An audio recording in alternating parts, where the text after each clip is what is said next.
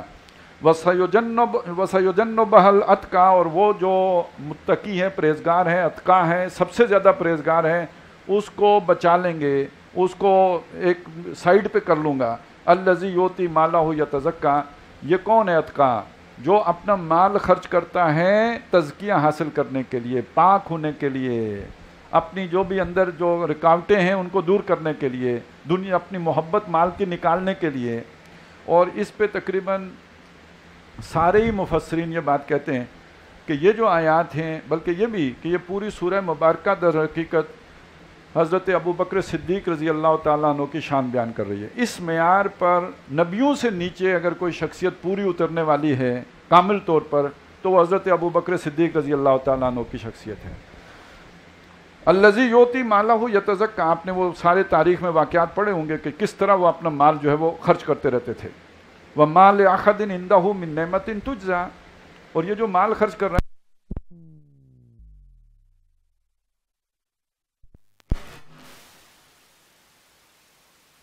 اس کے اوپر کسی کا احسان نہیں ہے.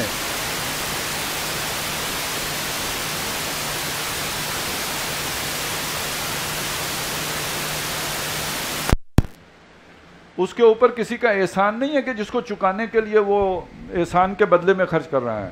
اِلَّا ابْتِغَاءَ وَجْهِ رَبِّهِ الْأَعْلَىٰ، یہ سب کچھ تو وہ کر رہے ہیں اپنے اعلیٰ رب کو راضی کرنے کے لیے، اس کی رضا جوئی کے لیے، اس کی خوشنودی کے لیے۔ وَلَسَوْفَ يَرْضَىٰ، ان قریب وہ راضی ہو جائے گا، ان قریب اس کو بھی اس کا رب خوش کر دے گا۔ بسم اللہ الرحمن الرحیم۔ وَالضُّحَىٰ، قسم ہے دھوپ چڑھتے وقت کی، وَاللَّيْلِ اِذَا سَجَىٰ، اور رات کی جبکہ وہ چھا جائے۔ اس جیسے وہ صورت، اگر صورت اللیل جو ہے وہ حضرت ابوبکر کی صورت ہے، تو یہ صورت الضحیٰ جو ہے یہ نبی اکرم صلی اللہ علیہ وسلم کی صورت ہے، اور اس میں براہ راست خطاب ان سے کیا گیا ہے۔ اس کا ایک واقعہ بھی بیان کیا جاتا ہے کہ کچھ عرصے کے لیے وہی موقوف ہو گئی تھی اور جبریل نہیں آئے، حضور بہت رنجیدہ رہتے تھے، اور حضور کو سب سے بڑا غم یہ لاحق ہو گیا کہ کہیں اللہ خفا تو نہیں ہو گیا، کوئی مجھ سے ایسا کام تو نہیں ہوا کہ اللہ ناراض ہوا اور وہی نہیں آ رہے۔ اس سے بہت ہی دل بوجھل رہتا تھا۔ اب تسلی دی ہے کہ دیکھیے یہ بھی اصل میں اسی طرح وہی جو اللہ تعالیٰ دن لاتا ہے تو رات بھی لاتا ہے، اور یہ اگر دن ہی دن ہو تو انسان سوئے گا کب، اور رات ہی رات ہو تو کام کب کرے گا، تو یہ اللہ کی حکمت سے ہوتا ہے۔ تو تعلیم کے اندر بھی وقفہ جو ہے، اور اس میں ایک ضروری یہ حکمت کے تحت یہ وقفہ آیا ہے، ناراضگی کی وجہ سے نہیں آیا۔ تو دلیل یہ ہے جیسے دن ہوتا ہے جیسے رات ہوتی ہے، ما ودعک ربک وما قلی، آپ کے رب نے نہ آپ کو وداع کیا ہے، رخصت بھی نہیں کیا، وما قلی، نہ آپ سے بیزار ہوا ہے، نہ آپ سے لا تعلق ہوا ہے، نہ آپ سے تنگ ہوا ہے۔ وللآخرۃ خیر لک من الاولی، اے نبی آپ کے لیے بعد میں آنے والا وقت، پہر، گھڑی، ساعت پہلے والی گھڑی سے بہتر ہوگی، یعنی آپ کا ہر آنے والا دن، ہر آنے والا لمحہ پہلے سے بہتر ہوتا چلا جائے گا۔ آپ جو ہے آپ کی شان میں، آپ کی قدر میں، آپ کی منزلت میں، آپ کے اعلیٰ اخلاق میں، آپ کے اثر و رسوخ میں ہر آنے والے دن اضافہ ہی ہوتا چلا جائے گا۔ وَلَسَوْفَ يُعْطِيكَ رَبُّكَ فَتَرْضَىٰ، ان قریب آپ کا رب آپ کو اتنا دے گا کہ آپ راضی ہو جائیں گے۔ پچھلی صورت میں آیا تھا وَيَرْضَىٰ، وہ راضی ہو جائے گا، اور یہاں آیا فَتَرْضَىٰ، تو راضی ہو جائے گا۔ بس اتنا صدیق اور نبی کا فرق ہے، ایک کو صیغہ غائب میں مخاطب کیا اور دوسرے کو صیغہ خطاب میں۔ الم یجد کا یتیمن فآویٰ، آپ کیوں پریشان ہوتے ہیں؟ آپ دیکھتے نہیں کہ آپ یتیم تھے تو اس نے آپ کو جگہ دی، ٹھکانہ دیا، حضرت خدیجہ کے ساتھ آپ کے جو وہ، بلکہ وہ آگے آ رہے ہیں، سب سے پہلے تو وہ ابو طالب اور خاندان نے آپ کو جو ہے وہ پالا پوسا۔ وَوَجَدَكَ ضَالًّا فَهَدَىٰ، اور آپ تلاش حق میں سرگرداں تھے، اللہ نے آپ کو ہدایت دے دی۔ وَوَجَدَكَ عَائِلًا فَأَغْنَىٰ، اور آپ جو ہے وہ کمزور تھے مالی طور پر، اللہ نے آپ کو غنی کر دیا، جو حضرت خدیجہ کے ساتھ آپ کی شادی ہو گئی۔ فَأَمَّا الْيَتِيمَ فَلَا تَقْهَرْ، تو آپ بھی یتیم کو دبائیں نہ۔ وَأَمَّا السَّائِلَ فَلَا تَنْهَرْ، اور جو سوال کرنے والا ہے اس کو جھڑکے نہ۔ وَأَمَّا بِنِعْمَتِ رَبِّكَ فَحَدِّثْ، اور جو آپ پر آپ کے رب کی نعمت ہے، احسان ہے، فضل ہے، اسے بیان کریں، بتائیں لوگوں کو۔ اس میں عام لوگوں کے لیے بھی ایک رہنمائی ہے کہ وہ لوگ بہت ہی ناشکرے لوگ ہوتے ہیں کہ اللہ تعالیٰ نے ان کو مال و دولت دیا ہو اور وہ پھر بھی لوگوں کے درمیان مسکین بن کے پھر رہے ہوں، کہ کسی کو یہ نہ پتہ چلے کہ مجھے اللہ نے یہ سہولت دی ہے، یہ نعمت دی ہے۔ جو نعمت اللہ نے دی ہو اس کو بیان کرنے میں ہچکچاہٹ نہیں ہونی چاہیے۔ لیکن یہاں جو حضور کو اصل جس نعمت کا ذکر کیا جا رہا ہے، سب سے بڑی نعمت، وہ تو قرآن مجید کی نعمت ہے۔ تو اللہ نے یہ جو نعمت آپ کو دی ہے، اسے بیان کریں، اسے عام کریں، اسے پھیلائیں، اسے خوب جو ہے لوگوں تک پہنچائیں۔ بسم اللہ الرحمن الرحیم۔ الم نشرح لک صدرک، اے نبی ہم نے آپ کے لیے آپ کا سینہ کھول نہیں دیا۔ اب اس صورت کا تعلق، یہ بچوں کو چپ کرائیں،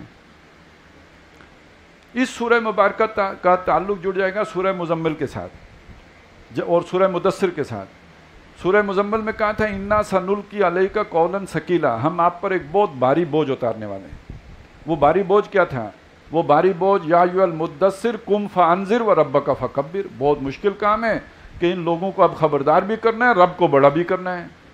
یہ بھاری بوجھ، یہ کٹھن کام، یہ دشوار کام، یہ محمد رسول اللہ صلی اللہ علیہ وسلم کے سپرد کیا گیا، اور یہاں آ کے بتایا کہ ہم نے آپ کے لیے اس کا سینہ کھول نہیں دیا، کیونکہ آدمی کا ایسی کسی کام کے لیے کرنے کو سینہ نہیں کھلتا، دل آمادہ نہیں ہوتا کہ بھئی میں کیسے جا کے لوگوں کو یہ بات سمجھاؤں گا، وہ تو مانیں گے ہی نہیں۔ تو الم نشرح لک صدرک ووضعنا عنک وزرک، اور آپ کا بوجھ آپ کے اوپر سے ہٹا نہیں دیا۔ الذی انقض ظہرک، وہ بوجھ کہ جس سے آپ کی کمر مبارک دوری ہوئی جا رہی تھی۔ ورفعنا لک ذکرک، اور ہم نے آپ کا ذکر بلند نہیں کر دیا، اور اب تو خیر وہ 4 دانگے عالم میں بلند کر دیا ہے۔ فإن مع العسر یسرا، تو بے شک مشکل کے ساتھ ہی آسانی آتی ہے۔ ان مع العسر یسرا، اور بے شک مشکل کے ساتھ آسانی بھی ہے۔ یہ اللہ کی سنت ہے. اب یہ دیکھیے وہ جڑ گئی بات ادھر، والفجر واللیال نشر والشفع والوتر واللیل اذا یسر، یہ عدل بدل ہوتا رہتا ہے، مشکل آسانی، آسانی کے بعد مشکل، یہ سارے معاملات اسی طرح چلتے ہیں. فَإِذَا فَرَغْتَ فَانْصَبْ، تو جب آپ فارغ ہو جائیں، ان ذمہ داریاں آپ کی ادا ہو جائیں، تو اس کے بعد آپ جو ہے اللہ کی طرف رجوع کریں، محنت کریں. فنصب، یہ نصب کرنا، اس کا ایک معنی تو محنت کرنا بھی ہے، اور ایک جیسے ہوتا ہے نا نصب العین، جہاں آپ نے آنکھ نصب کر کے رکھی ہوئی ہے، تو اس کا مطلب اپنے رجوع کریں، آپ متوجہ ہوں اللہ کے لیے. یہ دل چاہتا تھا. سورہ مزمل میں یہ مضمون بھی ہے کہ اب رات کو کھڑے ہو کے جو اللہ کی عبادت ہو رہی ہے اس میں کتنا دل لگتا ہے، اور یہ جا کے گلیوں میں جو تبلیغ ہو رہی ہے اس میں دل دکھتا ہے. ایک تو اللہ سے ہجرت ہو رہی ہے، اور دوسرا یہ کہ لوگوں کی باتیں سننی پڑ رہی ہیں. تو جب آپ کی یہ ذمہ داری ادا ہو جائے، تبلیغ کا حق ادا ہو جائے، اتمام حجت ہو جائے، دین قائم ہو جائے، اب اگر وہ آپ اللہ کی طرف جو ہے وہ مراجعت کرنا چاہیں اور ادھر دل لگانا چاہیں تو پھر لگائیے، لیکن ابھی اللہ نے آپ کو اپوائنٹ کیا ہے ایک کام پر، وہ پورا کر لیں. اور یہی وجہ ہے، آپ ذرا سوچیں کہ کتنے اہم کام تھے جو ابھی باقی تھے، لیکن جو ہی آ کے فرشتے نے کہا کہ جی آپ کے لیے چوائس ہے، آپ رہنا چاہیں تو رہ سکتے ہیں اور چلنا چاہیں تو آپ کے لیے آپ اللہ کا فیصلہ ہے.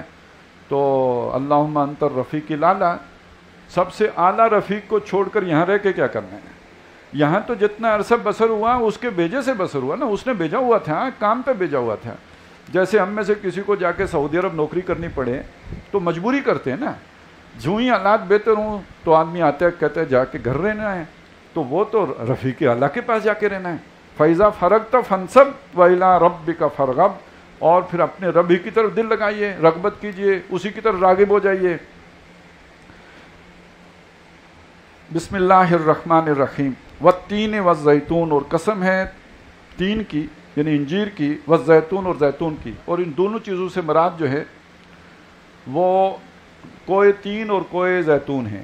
کوئے تین وہ ہے جہاں حضرت نوح علیہ السلام نے دعوت و تبلیغ کا کام کیا، اور کوئے زیتون وہ ہے جہاں حضرت عیسیٰ علیہ السلام نے دعوت و تبلیغ کا کام کیا ہے. وطور سینین، اور قسم ہے طور سینین کی، جو صحرائے سینا میں کو پہاڑ طور ہے اس کی، جہاں پہ حضرت موسیٰ علیہ السلام کو کتاب دی گئی ہے. وہذا البلد الامین، اور یہ جو شہر مکہ ہے جس میں محمد رسول اللہ صلی اللہ علیہ وسلم کار رسالت نبھا رہے ہیں، یہ سب ہستیاں گواہ ہیں. یہ ہمارا بندہ نوح، یہ ہمارا بندہ عیسیٰ، یہ ہمارا بندہ موسیٰ، یہ ہمارا بندہ محمد صلی اللہ علیہ وسلم، یہ گواہ ہیں. لقد خلقنا الانسان فی احسن تقویم، انسان کو ہم نے بہت اعلیٰ تقویم پر پیدا کیا ہے. کیا مطلب؟ اس کی تقدیر بہت اونچی ہے. اس تقدیر کو اگر پا لے تو یہ شخصیتیں وجود میں آتی ہیں. پوٹینشل انسان کا یہ ہے، اس کی کیپیبلٹی یہ ہے. اب اگر شیطان اسے شاہدولے کا چوہا بنا دے اور یہ خود بھی چوہا ہی بن کے رہنا چاہے تو اس کی مرضی ہے. اب یہ مضمون سامنے نہ ہو تو میں نہیں سمجھتا کہ اقبال کی وہ بات سمجھ میں آ سکتی ہے کہ خود ہی کو کر بلند اتنا کہ ہر تقدیر سے پہلے خدا بندے سے خود پوچھے بتا تیری رضا کیا ہے. یہ تو خود ہی کا بلند کرنے کا مطلب یہ ہے. تقدیر آپ کی یہ ہے، پوٹینشل آپ کا یہ ہے، استعداد آپ کی یہ ہے، قابلیت آپ کی یہ ہے. لیکن ظاہر ہے ہر قابلیت کو پالش کرنا پڑتا ہے، ہر استعداد کو جو ہے وہ بروئے کار لانا پڑتا ہے، ہر کیپیبلٹی کو جو ہے اس کو بہرحال ایکسپلائٹ کرنا پڑتا ہے. اس کے بغیر تو نہیں ہو سکتا. کر لو تو پھر یہاں پہنچو گے، نہ کرو تو کیا ہوگا؟ وہ جو آیا تھا نا قد افلح من زکاہا، وہ ہو جائے تو یہ شخصیت بنے گی. وقد خاب من دساہا، اور جس نے دسا دیا زمین میں وہ جو ہوگا وہ آگے آ رہا ہے. ثم رددناہ اسفل السافلین، پھر ہم نے اسے پھینک دیا نچلوں میں سب سے نیچے، یعنی پھر حیوان اس کا مقابلہ نہیں کر سکتے. یہ جنسی آوارگی پہ آئے تو سور بھی شرما جائے اگر اسے شعور ہو تو، اور یہ اگر درندگی پہ آئے تو کوئی کیا بھیڑیا اور کیا شیر اور کیا ریچھ سب کان پکڑ لیں اس کی درندگی کے آگے. وہ تو وہ کر ہی نہیں سکتے.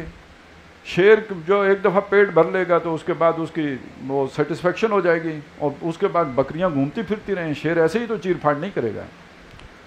نہ ہی شیر میں یہ عقل ہے کہ ایٹم بم بنا سکے. وہ کام بھی تو حضرت انسانی نے کرنا ہے.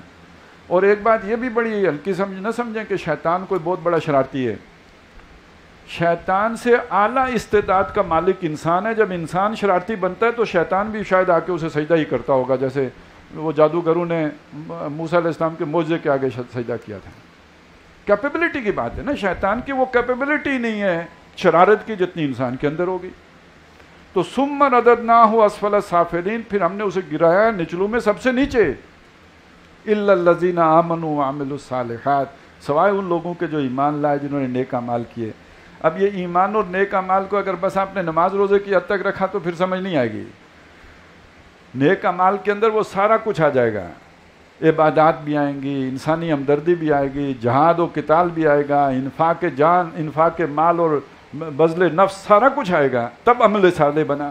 تو جنہوں نے ایمان لایا اور نیک اعمال کیے، فلہم اجر غیر ممنون، ان کے لیے وہ اجر ہے جس کی انتہا نہیں ہے. فما یکذبک بعد بالدین، اس کے بعد وہ کیا ہے جس نے تجھ سے بدلے کی تکذیب کروائی ہے. روز جزا کی تکذیب آخر کیا شے کرواتی ہے؟ ایک شخص وہ ہے جس نے اپنے پوٹینشل کو پایا ہے، دوسرا وہ ہے جس نے اپنے پوٹینشل کو برباد کیا ہے. دونوں کا انجام ایک ہوگا. یہ حقیقت ماننے کے بعد اور اس چیز سے واقف ہونے کے بعد پھر کیوں تم بدلے کا انکار کرتے ہو؟ بدلہ تو اس کا لازمی نتیجہ ہے، اس کا لاجیکل ریزلٹ ہے، وہ تو آ کے ہی رہنا ہے. الیس اللہ باحکم الحاکمین، دنیا کا کوئی بادشاہ ایسا کرتا ہے؟ تو کیا اللہ تمام حاکموں میں سب سے بہتر حاکم نہیں ہے؟ وہ کیوں ایسا کرے گا کہ سب برابر ہو جائیں، وفاداری اور دشمن بھی؟ نہیں، ایسا کبھی نہیں ہوگا. بارک اللہ لی ولکم فی القرآن العظیم ونفعنی وإیاکم بالآیات و ذکر.